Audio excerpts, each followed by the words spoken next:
লাইব্রেরির সামনে একবার তারা একটা দল ঘোষণা করলো, সেটা তেমন একটা টিকে নেয়। পরবর্তীতে তারা নাগরিক কমিটি করেছে, তখনও বলেছে, কিন্তু আমরা দেখেছি যে 3 জন উপদেষ্টা করতে চাই যে এই বাংলাদেশে 16 বছর এবং 111 সরকার ছিল না, 2 বছর ছিল 111, 18 বছর।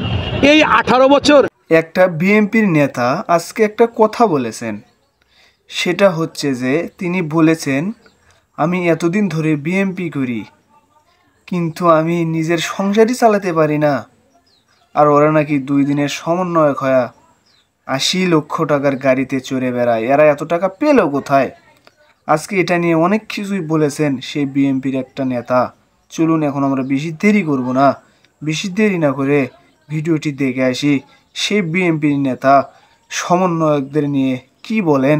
চলেন এখন আমরা ভিডিওটি দেখে আসি।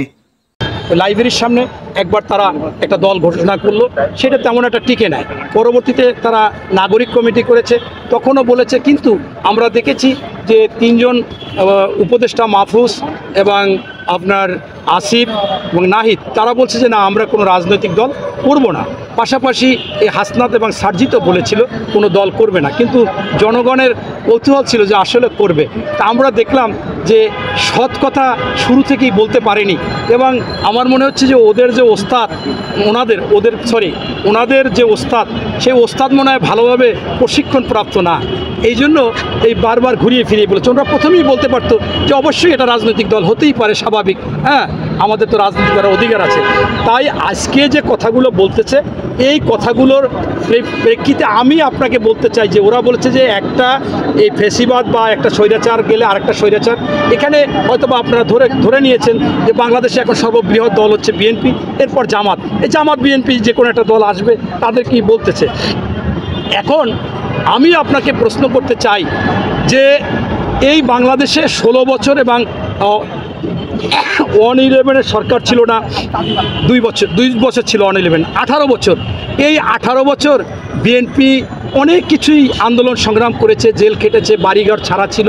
এখন ওরা যে কথাটা বলতেছে, আমি যদি বলি যে ভাই তোমরা হয়তো এখন বড় চাঁদাবাজ, তোমরা নিয়োগ দিচ্ছ সচিবদের, আওয়ামীপন্থী সচিব তাদেরকে বিভিন্ন জায়গায় দিচ্ছ, আওয়ামীপন্থী বিভিন্ন অফিসার, আমলা কামলা, আইনশৃঙ্খলা বাহিনী তাদেরকে তোমরা দিচ্ছ, তোমরা খেতে পারতে না, তোমাদের চেহারা ছিল তো ভালো ছিল না, চুলগুলোও এলোমেলো ছিল, এখন একেবারে আপেলের মতো টসটসা তোমাদের চেহারা, একেবারে আঙ্গুল ফলের মতো টসটসা চেহারা। কিভাবে হলো ভাই এটা? তুমি তো এখনও দৌড়ের মধ্যে থাকার কথা, কারণ যারা শহীদ হয়েছে, কারা শহীদ হয়েছে, তারা কোনো না কোনো দলের সাথে জড়িত। আমি একটু আগে আপনাকে বলেছিলাম যে আমাদের বাগেরহাটে 8 জন শহীদ হয়েছে, 8 জনই বিভিন্ন দলের। আমাদের এইভাবে যারা শহীদ হলো, যারা আহত হলো, তারাও বিভিন্ন দলের বা সাধারণ মানুষ। তাদের জন্য তুমি তো কথা ছিল যে তুমি তাদের জন্য কিছু করবা, তারা কিন্তু তাদের অধিকার আদায়ের জন্য আন্দোলন করতে হয়েছে, তাদের চিকিৎসার টাকা পর্যন্ত তোমরা চিন্তা করোনি। তোমরা শুধু দৌড়াচ্ছিলা কাকে বদলি করবা, কাকে নিয়োগ দিবা, কাকে কোনোখানে ট্রান্সফার করবা, কারকে চাকরিচ্যুত না হয় ঠেকাবা, কার ব্যবসা প্রতিষ্ঠানকে তোমরা দেখবা, এই কাজগুলো করেছিলা। আমি বলতে চাচ্ছি যে আমাদের বিএনপি যারা এই কাজগুলো করেছে, সেই কাজগুলোর জন্য তারেক রহমান সাহেব ইতিমধ্যে 1800 নেতাকে বহিষ্কার করেছে, এবং উনি শুরু থেকে বলেছে যে সন্ত্রাস, চাঁদাবাজ, দখল চলবে না। আমি স্পষ্টভাবে জানিয়ে দিতে চাই ওদের যে এই যে আজকে যদি বাংলাদেশের সন্ত্রাস, চাঁদাবাজ, দখল হয়ে থাকে, এইটার জন্য সম্পূর্ণ ব্যর্থ সরকার হচ্ছে অন্তর্বর্তীকালীন সরকার। তারা কেন আইন শৃঙ্খলা বাহিনী দিয়ে তাদেরকে গ্রেপ্তার করবে না? এখনও প্রতিদিন আমাদের নেতা ভারপ্রাপ্ত চেয়ারম্যান মহোদয় তারেক রহমান সাহেবের কথা যে বাংলাদেশে যারা এই সমস্ত কাজ করবে তারা বিএনপির না, বাংলাদেশের দেশপ্রেমিক হতে পারে না।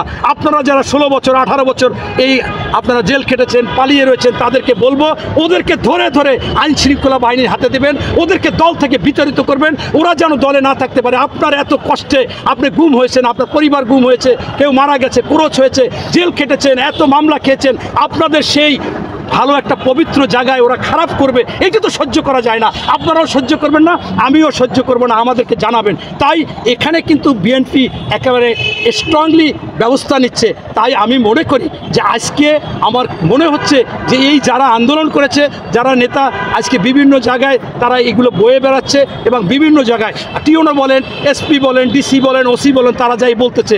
আপনারা দেখেন না নাটক ভাই, সামাজিক মাধ্যমে তো আমি প্রায় 50টা নাটক দেখছি। বলে যে ছেলে বিয়ে করতে যাবে, যে কি করে, বা সমন্বয়ক নাহলে আরেকজন সহকারী সমন্বয়ক। আপনারা কি দেখেন না যে এরকম আপনার এক জায়গায় দোকানে খাইতে গেছে, বিল কই, আমি সমন্বয়ক। আবার এইগুলো কেন করেছে তো আমি করি নাই, করছেন ভাই আপনারা নিরপেক্ষ যারা এরকম বানাই নাটক নাটিকা বানান, সেইগুলো কি আপনারা দেখেন না? আমি উল্টো প্রশ্ন করতে চাচ্ছি যে বিএনপি বা অন্য দল তারা এগুলো করছে, এটা হতে পারে, কিন্তু সেইটা যদি তোমরা আওতায় না আনতে পারো, অন্তর্বর্তীকালীন সরকার যদি আপনারা আওতায় না আনতে পারেন, আইনশৃঙ্খলা বাহিনী যদি ব্যবস্থা না নেয়, তাহলে আপনারা ব্যর্থ, এবং এই ব্যর্থতার যে দায় দায়িত্ব আপনাদের নিতে হবে।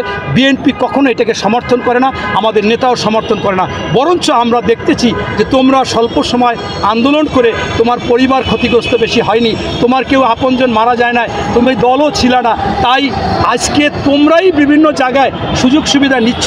এটা আমাদের কাছে খারাপ লাগে, আমরা যখন শুনি, আমরা যখন দেখি যে তোমাদের সকাল বিকাল আমি এই কাপড়টা পরেছি আজকে 3 দিন, আপনার এইটা আমি একটাই চাদর এই শীতের বছরের জন্য।